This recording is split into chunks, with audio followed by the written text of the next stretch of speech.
They see that there's fire extinguishers over here. They see that there's, you know, an escape plan posted on the wall.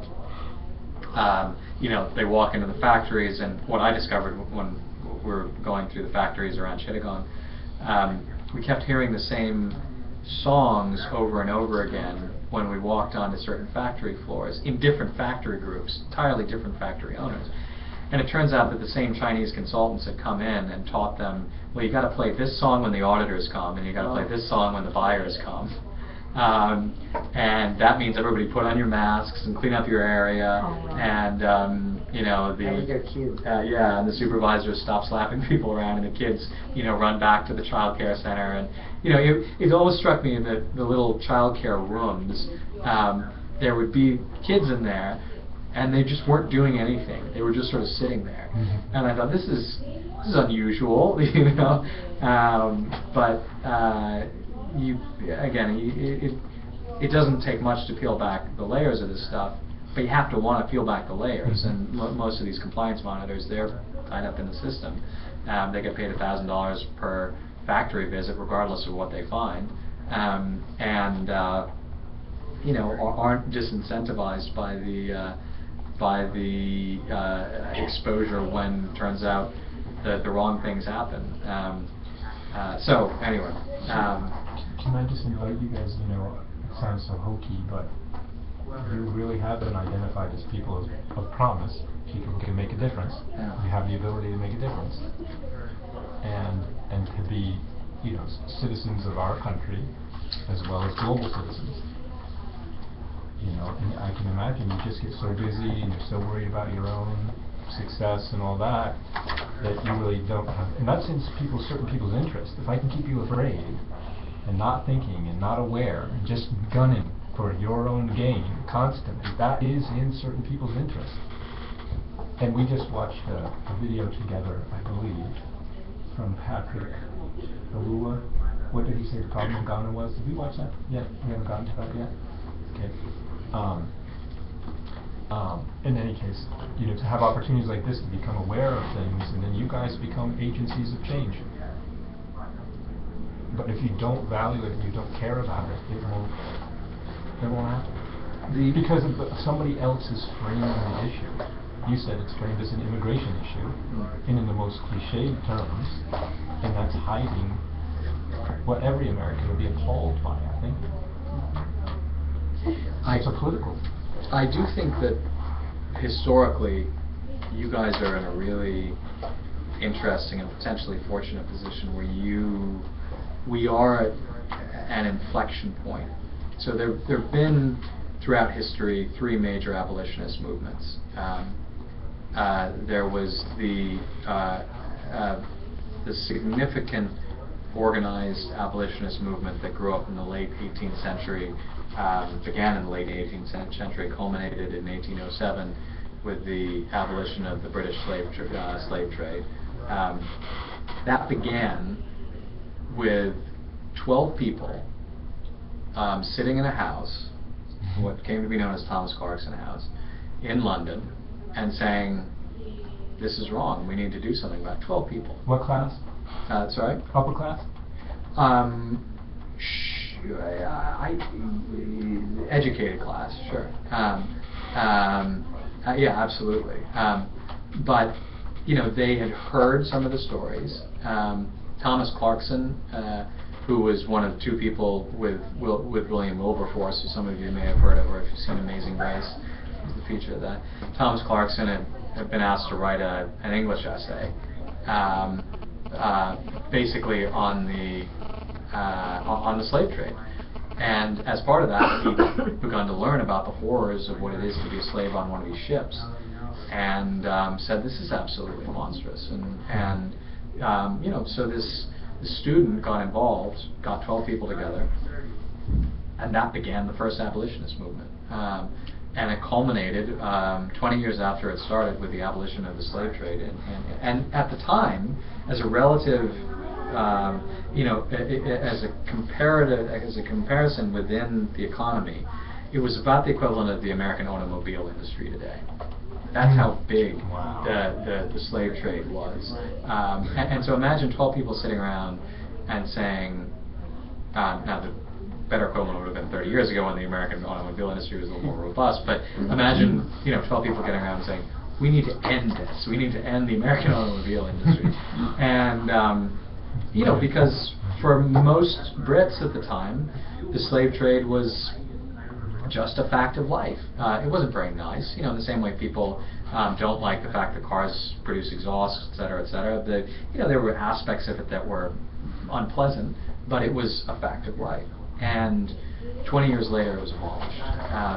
And second abolitionist movement, of course, the one we're most familiar with, Garrison and Douglas, Sojourner Truth, and Lincoln, leading to the American Civil War, the Emancipation Act, the 13th Amendment. The third major abolitionist, international abolitionist movement, some of you may not be familiar with, but if you haven't read King Leopold's Ghost, you have to read this book. Didn't it win a Dayton Literary Peace Prize? Hochschild has won and was runner-up, but not for that one. Not for, okay.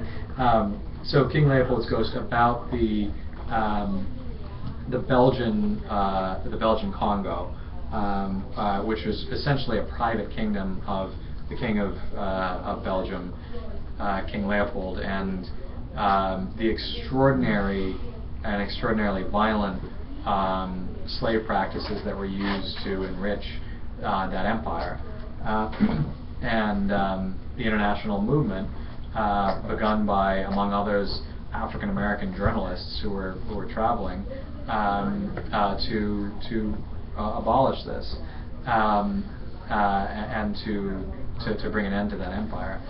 So now I think we're at the fourth movement, and it really became consolidated in the Trafficking Victims Protection Act, which is the flagship law that this country passed to fight slavery at home and abroad. Not well funded, as I've said. The annual outlays for the Trafficking Office, which is based in the State Department, and coordinates the interagency, all the federal government's efforts on this, are about $20 million a year. Which is less than the Army band. And again, this is not to undermine the importance of the Army band. See the value piece? Exactly. This is Put your money where your mouth is. and the thing to remember about these budget arguments is it really is about values. It's about where we spend our tax dollars. It's about if it's the federal government's job to do this stuff. If we've decided that there are certain things that the federal government is supposed to do, and I think generally, depending on no matter what side of the aisle you're on, law enforcement is supposed to be one thing that the federal government is supposed to do. It's got to be. Then within that we have to set the priorities of law enforcement, and budgets are priorities. So these people should be protected. There is a protection act for these people in the United States. There is, and it's how do they know it's that a good when law. they're in the midst of it? And how do they get that help? So there's a national hotline run by a friend of mine. It's 888-373-7888, and I can rattle it off. It's funny. I was on Larry King a couple of years ago, and I asked that they throw up the National Human Trafficking Hotline, and I emailed it to them, and I said, here's what it is, 888-373-7888. So of course, I'm there, and I'm with Lucy Liu and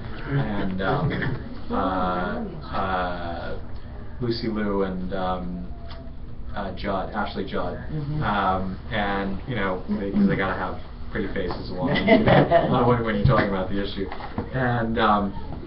and they keep flashing up the National Human Trafficking Hotline, but they have 800-3737-888. And you couldn't see ladies it. and gentlemen, do not call 800-373-7888. It's a phone sex line. Oh, no. And No. and this was on CNN's top-rated Oh, my show. God. Where it was just About a human disaster. sex. Oh, Yeah, my it was just a disaster. But I think it kind of speaks to the fact that we're really undeveloped in our understanding, and that I mean, if the average American citizen doesn't know what to do in a human Right. trafficking case, How do they know? somebody How do they know what it is? who is specifically targeted for isolation is going to have a much more difficult time. They might not even know that this is happening to other people. Sure. They might just Yeah. think it's Yeah. an individual piece. that Absolutely. This is happening to me, and I have no idea what to do about this. Very I've often the read case. about that. Yeah. So the guy who is now President Obama's special ambassador on this, who is a friend of mine who I've known for years, Lou DeBaca, is one of the most decorated was one of the most decorated federal prosecutors, and won more conviction years for traffickers than anybody in American history, and worked diligently in the cases that he brought justice for more than 400 victims of slavery in the United States. But he said, he would go in victim testimony.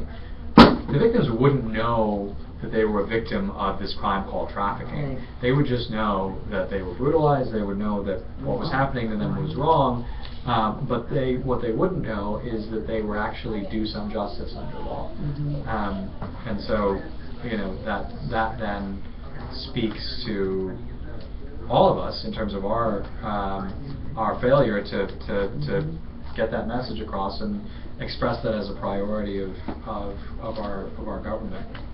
That's why this is so important, just knowledge. Yeah. And to your point about values, it's of course not just people that are undocumented, but it's people that work in certain industries. Yes. I haven't taken a hard position on legalization versus criminalization of prostitution. I have done a lot of work in the Netherlands where, of course, it's decriminalized. But I think in either situation, there has got to be a better sense that the women, and in some cases girls, that are in these, and in some cases men and boys that are in these situations are human beings. And some cases they're making a decision to do it, in other cases they're not. In most cases they're making a decision with extremely limited other options. And so, in this country, I think too often we put a quote-unquote moral frame on it when we talk about women that are working in prostitution, and there's an easy kind of, oh, well, this is, such and such, epithet for prostitute. Oftentimes in the media, amazingly, to this day, you'll still get news stories that refer to 12-year-olds who are, or 15-year-olds who are found in prostitution as prostitutes, not as victims. Not as little girls. And that to me is just, that's values run amok. That's really not analyzing what we're about. And two things I want to say, maybe ask. I want to know why, really. I want to know why the people who know better aren't doing something, and I'm going to try and tie it to us. But a couple of years ago, I was getting to the Civil War, in my studies, and I've done that, many times. But I was looking at what just struck me was there was this line in the book, I don't have a piece of chalk, about the structure of the South, of Southern society, which is a slave base. And the top 2% owned everything. They had all the positions of power, they owned the land, they had everything. They had it. And in the North, you had some of the same attitudes and all, but it was much more inclusive, the economy was more dynamic, there were more opportunities, blah, blah, blah. And all of a sudden it struck me is these people went to war to preserve that. Not slavery, but that aristocratic social structure. They valued that. And then what we've been talking about is so to provide some context for them reading their colonial history and how we came to have a radical form of government. I mean, our government is crazy.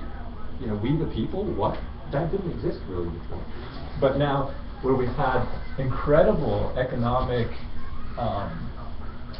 unity, the difference between the top, what put you in the top 2% of household incomes was like $100,000. So 98% of Americans were living within $80,000 of each other. And now we've got bow tie effect, you know, where we've got a lot more moving down, a lot more moving up, and then the 1978 Supreme Court decision that allowed corporations to frame all the issues. I think a bunch of us know these people who have been going down the social ladder, their attitudes and values have been so exploited. So exploited. And I think people, you know, they're voting against their own interests. It's interesting that what we were saying about the 2% in the South. I'm reminded of, you know, most whites in the South didn't own slaves. Yeah, people forget this, but most whites in the South didn't own slaves. But yet they fought tooth and nail on the side of the slave owners Up to 2%. to defend a system that they weren't particularly the beneficiaries of. Shelby Foote, you know, the terrific historian. You all should do yourselves a favor, and I think you can get it probably online, but watch the Civil War series by Ken. You want to do that? All right. But there's a great line in there where he's quoting he's quoting a northerner, a Yankee soldier who said they encountered somewhere in the South a southern soldier, and this guy was in rags, and you know, they said, hey, why are you fighting?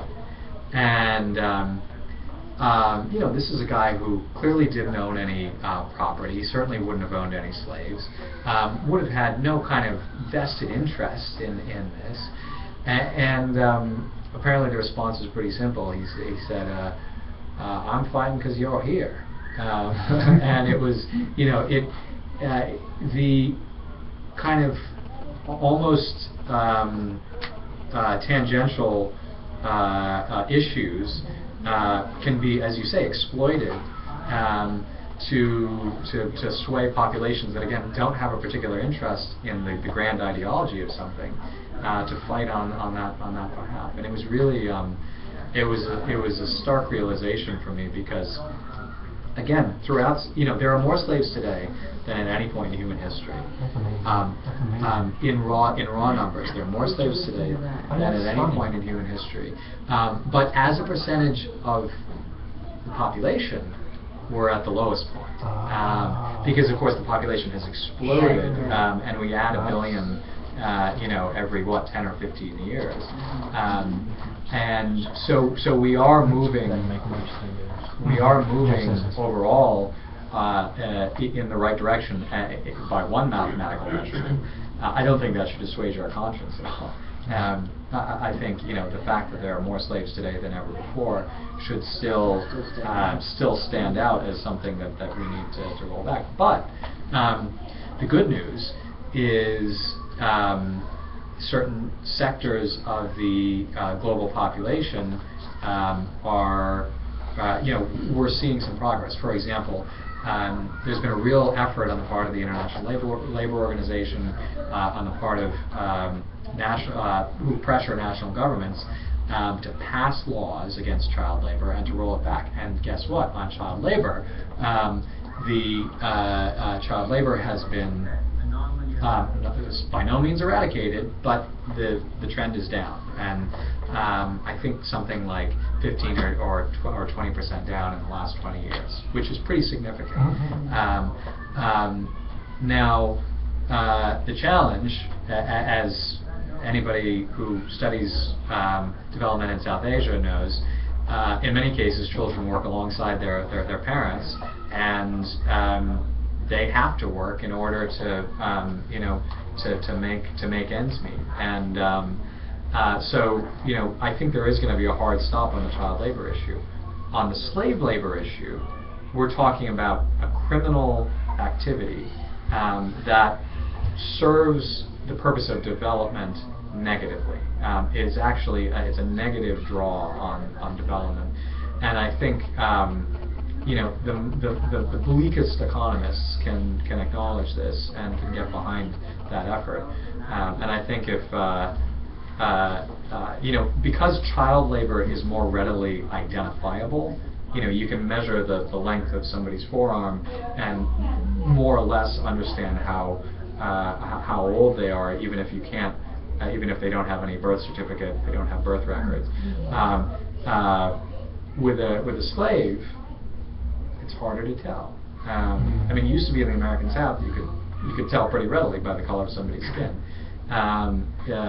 Slavery today is everywhere and nowhere, and if a slave doesn't feel confident to come out and tell their story, then it's going to be hard to win a case. So in America, like sex trafficking and a sex slave is one of the main things. What are the other fields that you actually see that in America at home? Well, again, hidden population, no census taken, not people that stand in line and raise their hands and wait to be counted. So it's hard to say definitively, but sex trafficking is probably the largest single portion of this. Agriculture, low-level manufacturing, and the big one is probably domestic work. So people who work in homes, in private homes, and the cases that have been coming to light more and more are maids. In some cases they're held for over a decade, all over the country. Dayton is supposedly a hub, a minor hub, but still a hub of trafficking largely for women for commercial sex and for girls. Toledo was like a fourth, right? They're probably on their way to Toledo. Yeah. Well, it's 75. I was going to say on I-75, and the but there's somebody, Mark Encelaco, at the University of Dayton, who's done a lot of work chronicling what's going on right here in this city. I think the sad fact is it's everywhere and nowhere, in the sense that you can't see it. But as Mark's found, if you go looking for it, you can actually find it. Probably take long. And just I wanted to say that when I made that comment about the bow tie effect and the spinning of those attitudes and other things we've taken a look at, and I was wondering if you know this guy. Do you know this guy, David Rothkopf? Yeah. And I've heard of this book. I haven't read it yet. It's very interesting. In a nutshell, it's saying that, like, the nation states that they've been studying, how they were kind of a new and modern thing. Nation states haven't been around that long, really. Right. But now we have the rise of corporate entities that are larger than nation states, and they're operating on a totally different level. Yeah.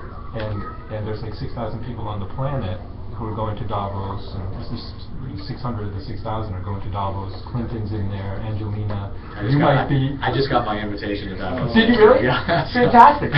Because what we were kind of playing around with is the idea is that corporate elite have the right values. They can change all Yes, this. that's right. Yeah, well, They this can change is all this. And nobody else can, because we're still thinking that the dark-skinned people are inferior. And they're just going to blow right by us. And there's an academic discussion of whether, if you are you in fact buying into an unjust system if you leverage that, if you seek to change the values of corporations without eroding corporate power. And my general feeling is corporate power, globalization. These are facts, you know. I traffic in facts. And in as much as now I'm trying to influence the issue, which I've been looking for years for a good way to do it, and have been asked to take over a couple of NGOs that work on slavery, and I don't want to be somebody who's begging for money to go, and I would rather be in a position where we can actually influence, and the way you do it is by engaging with these corporations, but by doing it in a real powerful way, not by sort of suggesting they do something, but by saying, hey, we own your suppliers. So you all met good guys, super class. What's happening in the planet? Like good stuff. It's great. Well, thanks. Thank you for doing what you do. Let's talk in 5 years and see if I've. I'm confident. I'm confident. I'll bring you back.